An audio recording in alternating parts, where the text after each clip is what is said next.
大家好啊，我係 Candy 啊。咁今日咧在家睇樓團咧，繼續咧就同大家睇樓啦。咁今日咧我哋就會嚟到咧大埔嘅中心地帶啦，就會睇咧呢度最大嘅藍籌屋苑，就係我身後面啦。呢個大埔中心一個2房2廳一個賣盤單位。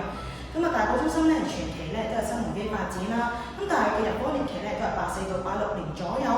咁啊已經屬於咧喺個區內咧一個黃牌嘅老牌屋苑啦。咁咧就當中嘅第5、第6期咧就係新期數，咁我哋今日咧就會嚟到呢一邊睇啦。咁佢旗下咧立下嘅商場咧，大埔超級城咧就係大埔入邊咧區內最大嘅一個藍籌嘅商場。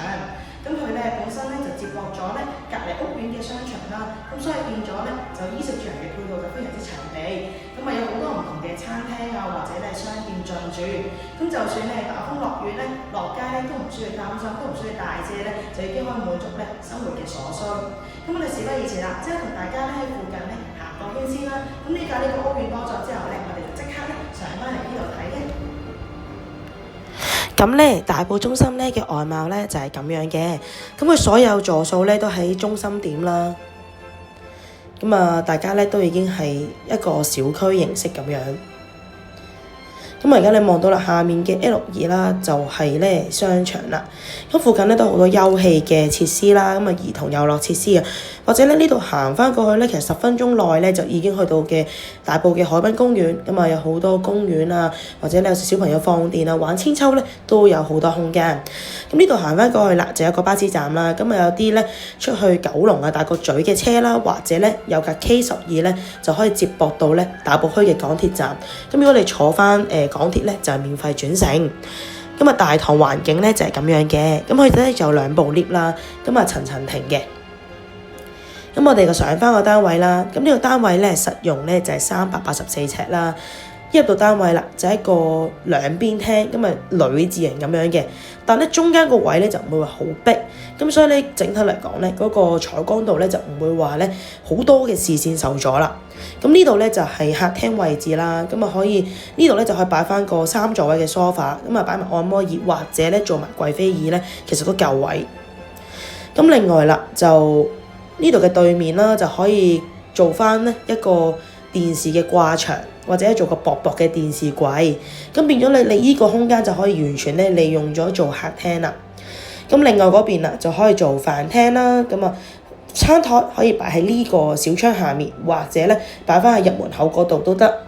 咁另外啦，入門口嗰埲牆咧，咁啊即係 L 型位咧，咁啊可以妥善利用啦，可以做啲飾櫃啊或者大嘅櫃，咁變咗咧好多嘢其實收埋咗入去咧，又會整齊啲啦，同埋整體嚟講咧就會即係多翻啲地方用咯。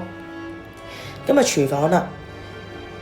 咁啊洗衣機雪櫃咧其實都可以擺晒喺度嘅，咁但係因為呢個擺位咧就比較舊式啲啦，咁變咗而家咧就可能淨係舊位咧擺其中一樣嘢嘅啫。咁但係如果再重新做個裝修咧，咁你可能做翻大眼雞咧，咁就基本上咧可以爐頭啊、櫥櫃啊、抽油煙機咧，全部嘢咧都可以滿足晒，塞晒入去冇問題嘅。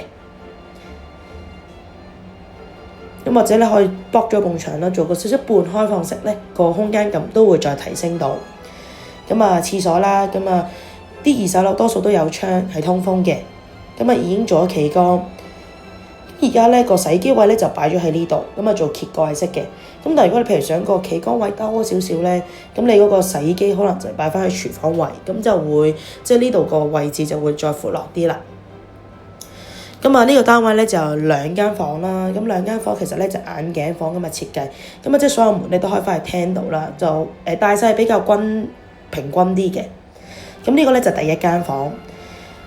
咁啊擺咗雙人床啦。咁其實你見到仲有好多位可以，其實如果你褪出少少咧，可以做到3邊落床，但係變咗咧就衣櫃位可能就要捨棄，就擺另一邊。咁如果2邊落床嘅話咧，就可以擺個高身嘅大櫃。咁另外啦，第2間房啦，其實大細就差唔多嘅。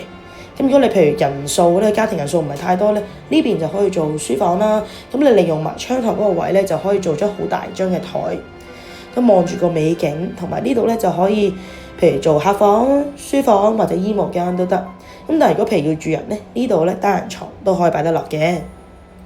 或者打橫擺咧就擺雙人床。咁其實咧因為個空間感咧足夠十足咧，變咗你其實咧你要睇翻你自己嘅需要去再去改咧，就會有好多唔同嘅擺法咯。咁你見到個景其實望出去都係綠油油一片嘅。咁啊，雖然咧樓層就唔算太高啦，咁但係其實你見咧採光度都足夠，入到嚟咧其實都好光猛。咁咧佢望出去啦，主要咧都係望翻廣福村啊、大埔警局啊，咁咧同埋個十字路口啦。咁啊有好多樹啦，樓層唔高，但係咧勝在前面都叫冇遮擋，遠遠咧仲可以望到海景，zoom大啲睇嘅時候都好靚㗎。咁如果大家咧都中意我嘅推介啦，可以 follow 翻我以下嘅 social media 啦，咁咧就唔會錯過最新嘅樓盤資訊啦。如果想入睇呢個單位或者知道啲詳情咧，就歡迎打電話俾我啦。多謝大家。